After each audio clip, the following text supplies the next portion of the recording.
Being a Nintendo fan is a bit like eating at Olive Garden. Sometimes you go to that one off the highway because it's closer than the one by Costco, but the one off the highway smells kinda like mildew and the food is always significantly worse. Then you're just sitting there in that old building, waiting on your second order of ravioli carbonara because the first one had a piece of plastic in it and had to be sent back. The whole place still just smells like mold and mildew and you're just thinking, man, I wish I was at the Olive Garden by Costco right now. Some years are smelly mildew Olive Garden off the highway years for Nintendo. 2023 was not one of those years. 2023 was a delicious, yet affordable, full-course meal at the Olive Garden by the Costco.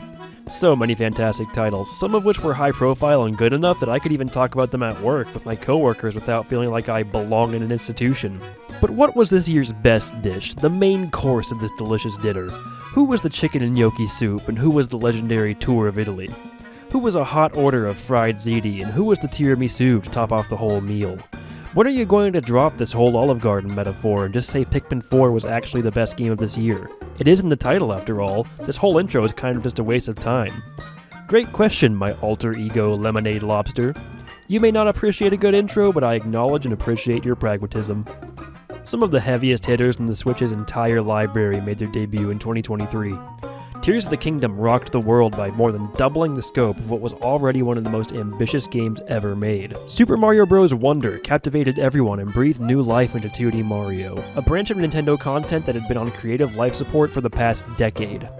Fire Emblem Engage was— wait, how'd you get up there, you sneaky bastard? Get out of here. Go on. You'll get your own video soon.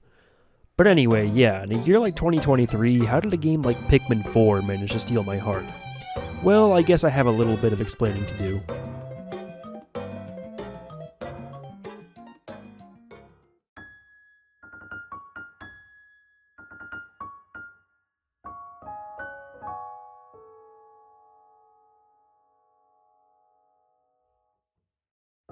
To begin with, this game just feels like it respects me as a consumer. Pikmin 4 has that feeling you usually only get with indie games. It feels like whatever corporate boardroom has their fingers in every other Nintendo game just turned a blind eye to this one.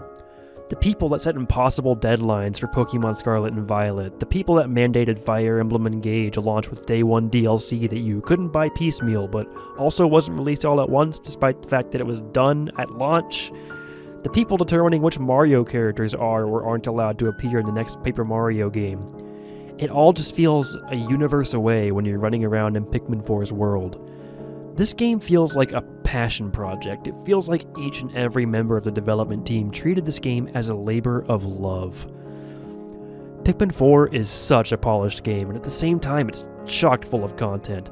An entire side campaign starring Olimar, 10 extra challenge levels to grind away at after beating the extra campaign, 2 entire post-game areas. In most modern games, not even just Nintendo ones, this would be a $25 season pass, but here in Pikmin 4, it's just baked in. This game feels like it's already the most complete package it could be the moment you slide the cartridge in, which is sadly getting rarer and rarer with each passing year. There are still plenty of games with a lot of content though, some of them even matching Pikmin 4 in that feeling of passion and completeness. Just looking at the Switch's offerings, you have 2 of the most content-heavy games ever released at your fingertips in Breath of the Wild and Tears of the Kingdom. In fact, Pikmin 4's 40 to 50 hours seem paltry in comparison, at least from afar. The difference here lies in the execution. Pikmin 4's world isn't sprawling. You won't find a collectible under every rock, and there isn't an insane physics engine under the hood. But every single inch of Pikmin 4 has been handcrafted with so much love and attention to detail. This game is absolutely beautiful. The environments, the enemies, the treasure, it's all just so gorgeous, and on the Switch no less. This game has to be insanely optimized under the hood. I don't know how else the Switch could possibly be rendering those environments while also accounting for 100 Pikmin, all with their own AI doing their own tasks across huge maps, but they somehow did it. Getting back to the presentation though, every area is eye-catching in its own way. The sun-speckled terrace so perfectly sets that sense of scale, with the bench and the shelves towering over your Pikmin. The most simple and mundane things are made monolithic. Accented by beautiful greenery, it's just perfect. Blossoming Arcadia's falling petals contrast strikingly with the other plants, and little touches like finding a toy boat in the water or digging up a treasure in the dirt really sell the wonder of exploring a playground. Serene Shores is a simply gorgeous water area, and the Sandcastle is such an incredible landmark and thematic element. Hero's Hideaway is a natural place to take the Pikmin formula. Since the very beginning, I've wished I could go into a house like this and make the treacherous journey across what feels like a giant's home. I don't want to spoil the post-game areas, but they're wonderful and unique in their own ways as well. Pikmin 4 is beautiful in more ways than just aesthetically, too. The Pikmin gameplay loop has been honed to near perfection. Pikmin are smarter and more autonomous than ever.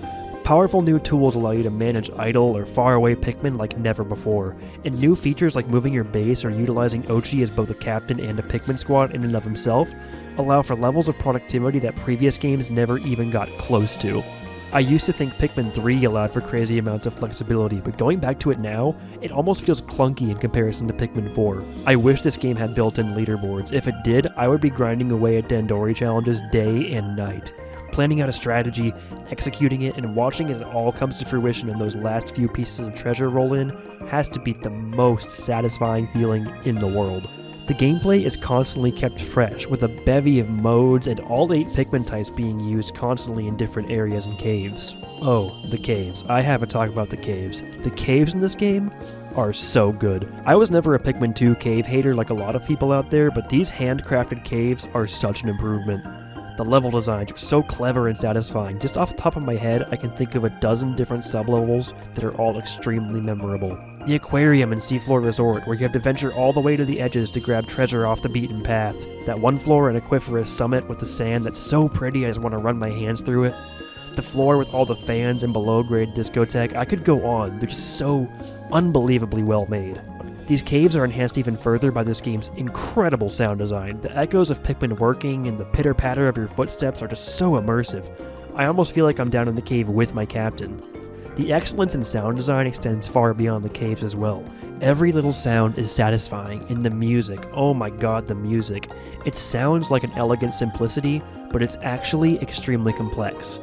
As is Pikmin tradition, the area themes are all dynamic, changing between layers depending on what you and your Pikmin are doing, but in Pikmin 4, every single enemy has a unique instrument or sound that they add to the music when you're fighting them. Between the gorgeous visuals and the constant treat that is the sound design, this game's presentation can only be described as immaculate. So between being content heavy and having extremely tight gameplay and great presentation, this game is pretty much perfect, right? Well, no, of course not. No game is perfect. There are lots of small things to pick on in Pikmin 4. First and foremost, there's auto lock-on. Honestly, I find this to be a great idea. I never liked playing Pikmin on control sticks because of the lack of precision, and I think this more or less fixes that issue. The problem therein is that it fixes it a little too hard. It overcorrects. It makes aiming a breeze, arguably too much of a breeze, but that's only until it's time to change targets. Then the game will wrestle with you to try to keep the cursor planted squarely on what it wants, sometimes regardless of whether or not you're mashing the button to switch. So yes, this is absolutely a flaw. But do I think it does too much to sour the experience? No, not really. I think auto lock-on's positive influence in the game at least comes close enough to balancing it out, even if it's probably still an overall net negative. Auto lock is a small part of a larger complaint that people tend to levy at this game though, that it's far too easy, and it gives you too many powerful tools to offer a challenge. On some levels, I agree. Pikmin 4 definitely trends towards the easy side of things. There are multiple types of Pikmin that trivialize almost any combat situation, and Ochi only exacerbates this difficulty issue with his powerful charge and bite attacks. And even if you do find yourself in the aftermath of a disastrous fight, Pikmin 4 allows you to turn back the clock and try it all over again at any time. So yes, this game is absolutely easy, but my question is, does that really matter? I'd argue no. Yes, combat situations are typically pretty easy once you have the enemy figured out, but to be honest, I've never really found Pikmin to be hard per se, once you know the right way to deal with any given enemy. My first playthrough of Pikmin or Pikmin 2 may have felt strange and alien and dangerous, but they lost that edge on my second romp and beyond. So why do I still come back to Pikmin, knowing I won't be challenged? Well, put simply, it's because Pikmin's game design is genius. The challenge never goes away, it shifts.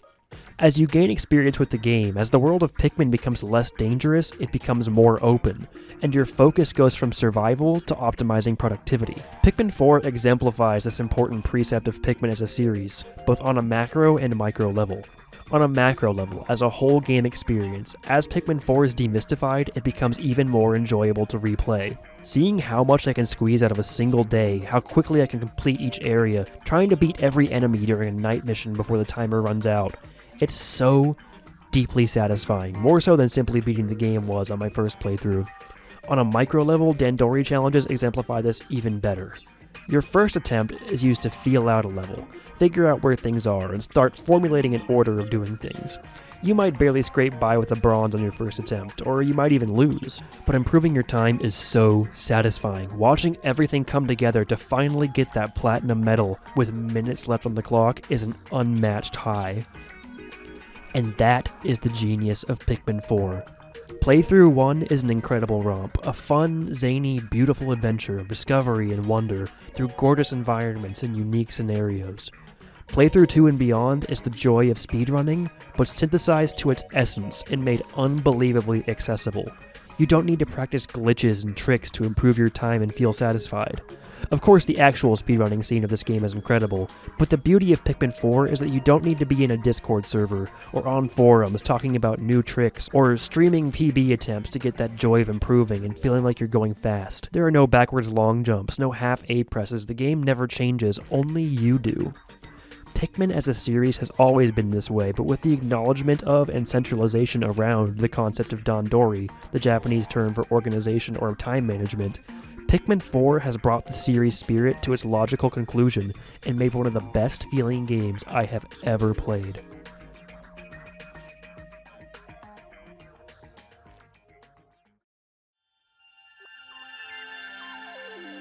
If there's one thing I want you to take away from this video, it's that if you haven't played Pikmin 4, you really should.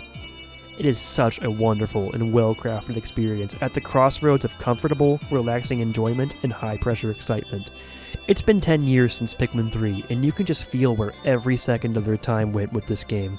It was well worth the wait, and while I'm hoping the wait on the next one is shorter, it'll definitely be worth it too. Pikmin 4 is the best Nintendo game of 2023, my game of the year, and a masterpiece that you need to try for yourself.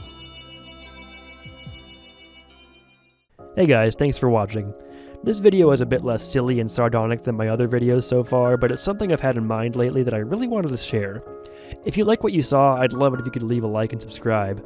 And I love talking about Pikmin, so I'd appreciate if you could give your own thoughts in the comments below. With that, you all have a fantastic rest of your day, and I'll see you next time.